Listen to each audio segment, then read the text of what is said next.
북한의 방어시설과 관련한 미 국방부의 보고서 내용을 하나 저희가 소개를 해드리겠습니다. 신인규 대표님.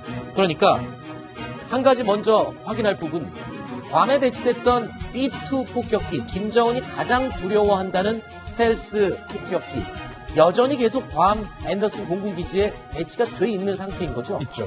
아직 있죠. 네. 그렇다면 그 B-2 폭격기에 장착되는 벙커버스터라는 폭탄 때문에 북한의 김정은이 밤낮을 불안하게 지내는 거 아닙니까? 그렇죠. 지금 이제 B2에 장착되는 GBU-57이라고 하는 이 벙커 버스터는 지하 시설을 관통해서 그 내부를 폭파시키는 그런 그렇죠. 폭탄인데요.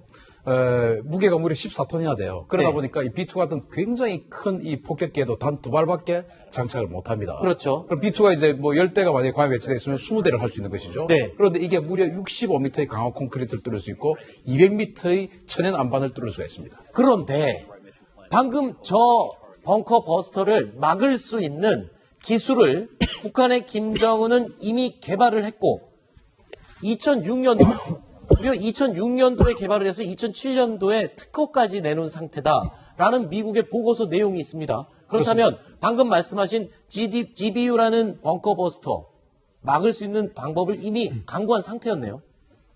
그 건축 기술인데 네. 그 건축 기술을 적용해서 새로운 벙커를 만들었다면 저 GBU-57이 65m의 강화 콘크리트를 뚫을 수 있다 하더라도 거의 한 80% 이상을 무력화시킬 수 있는 그런 능력의 건축 기술을 특허를 냈다고 합니다. 그러면 지금 저 건축 기술, 벙커 자체를, 벙커 버스터의 위력을 80에서 90% 줄일 수 있는 기술, 2007년도 이때 개발을 다 했다면 지금 시간이 벌써 12년 가까이 흘렀습니다. 이미 다른 벙커나 지하 땅굴에 다 적용을 했을 가능성도 높은 거네요. 다 적용할 수는 없고 예를 들어서 그 벙커가 A 벙커가 있는데 그 벙커의 60m 깊이 또는 200m 깊이를 전부 다 저 기술을 적용해서 할 수는 없죠. 네. 그러나 일부 구간에 저 기술을 넣었다는 것으로 유출을 할 수가 있는데 저게 뭐냐면은 우리가 이제 어떤 철판 같은 두께의 철판보다 같은 두께의 그 옛날에 그 전화번호부 있지 않습니까? 네.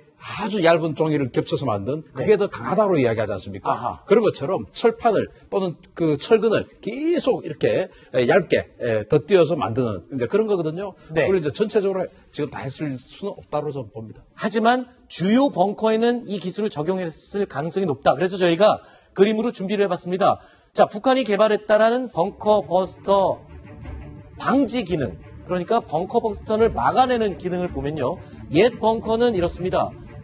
미국의 전략 무기 100m 이상을 뚫고 들어가는 벙커 버스터 근거지를 파괴할 수가 있겠죠. 그런데 조금 전에 잠깐 간단히 설명을 했습니다. 정확한 구조는 저희도 파악을 할 수 없지만 격자 구조라는 것까지는 파악이 됐습니다.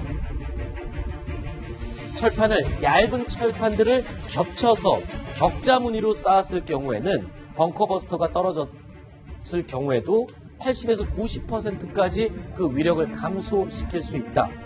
이 기술을 지금쯤이면 김정은의 은거지에 이미 적용했을 가능성이 높은 거다. 네. 이렇게 해석이 미국 정보 보고서에 지금 나와 있죠. 그렇죠. 일단 뭐 기술적으로는 뭐 그렇게 되게 했을 겁니다. 네. 그러면 자 북한의 공업 생산력을 우리가 봐야 되거든요. 네. 연간 뭐 철강 생산량이라든가 그걸 사용해서 잠수함이든가 탱크를 만들고 하는 걸 봐야 되는데 북한은 공업 생산이 굉장히 떨어지기 때문에 네. 아마 저기에 필요한 철강도 많이 공급을 못했을 겁니다. 그래서 네. 김정은 자신을 지킬 만한 그런 벙커는 이렇게 썼을 수 있으나 전반적으로 그렇게 못했을 가능성이 높고 네. 또 하나는 창과 방패의 문제입니다. 네. 북한이 이렇게 방패를 세게 하면은 미국도 창을 강하게 할 수밖에 없는데 그렇죠. 아마도 B-61, 12 전술 핵무기 쓸 가능성이 높습니다. 그렇게 네. 되면 뭐 별 소용이 없어지는 것이죠. 자, 제가 지금 준비한 내용을 미리 말씀을 해주셨는데요. 그러니까 이 내용입니다. 북한의 김정은 미군의 벙커버스터 GBU-57 벙커버스터를 막기 위해서 격자 구조의 철근 구조물을 만들어서 벙커버스터 위력을 감소시키는 기술 개발했습니다. 그런데 미국이 또 가만히 있을 리 없겠죠. 이 기술 개발했다는 문서까지 입수한 미국. 유명하죠. 뉴스탑10에서 여러 번 소개해드렸습니다. 핵탄두를 장착한 B-61-12 벙커버스터.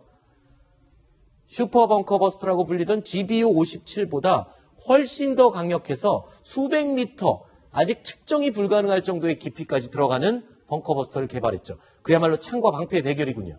그래서 이제 이게 2006년도에 이러한 기술이 그 북한이 개발했다라는 것이 알려졌고, 그러니까 그 이후에 개발이 시작된 B61-12 이 핵 벙커 버스터에는 반드시 저것을 해결할 수 있는 능력을 갖춰졌을 것이고, 그렇죠. 또는 물리적으로 저것을 해결하기 위해서 어쩌면 핵 벙커 버스터를 만들었을 수도 있죠. 네. 그리고 이제 우리가 좀 희망한다면 GBU-57마저도 2010년도에 개발 완료가 됐기 때문에 4년의 시간이 있었으니까 거기에도 어느 정도 이것을 해결할 수 있는 기술이 좀 들어갔으면 네. 그런 희망을 하는 것인데, 최초의 개발이라는 게 뭐 4년 만에 진행되는 게 아니니까 네. 거기에는 사실은 가능성이 조금 적습니다만 B61-12는 반드시 저것을 해결할 수 있는 기술이 들어갔을 겁니다. 상과 방패가 계속 발전하는 것이죠. 알겠습니다.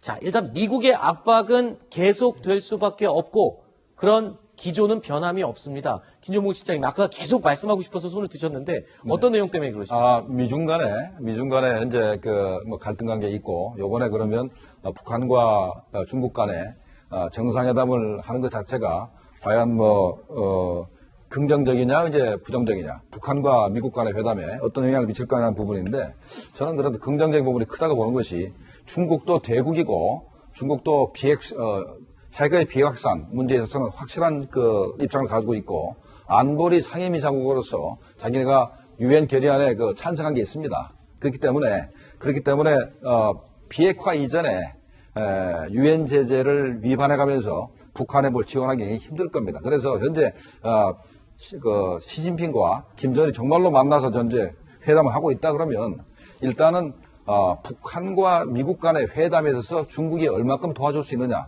하는 부분을 집중적으로 이제 논의할 것이고, 네. 그러면 비핵화가 이루어지면 그 이후에 중국이 과연 우리에 대해서 얼마큼 해줄 수 있느냐, 이렇게 논의가 되는 것이지, 비핵화 이전에 중국이 북한에 뭘 줄 수 있다는 약속하기는 굉장히 힘들다고 생각이 됩니다. 네. 자, 이 트럼프 대통령이요, 지금까지 북한에 대해서 강경한 입장을 한 번도 굽힌 적이 없었습니다. 그런데 19년 전에 트럼프 대통령은요, 북한 문제에 대해서 이런 입장을 밝힌 적이 있었습니다. 한 프로그램에 출연해서 이런 말을 했습니다. 전체적인 맥락은 지금과 변함이 없는 것 같습니다. 미친 듯이 협상을 하겠다. 하지만 북한은 절대 변하지 않을 것이라는 그런 의심은 계속 마음속에 가지고 있었던 것 같습니다. 그래서 지금 최근에 안보 라인을 강경포로 바꾼 것도 저 때나 지금이나 변함이 없다라는 거를 암시하는 것일까요?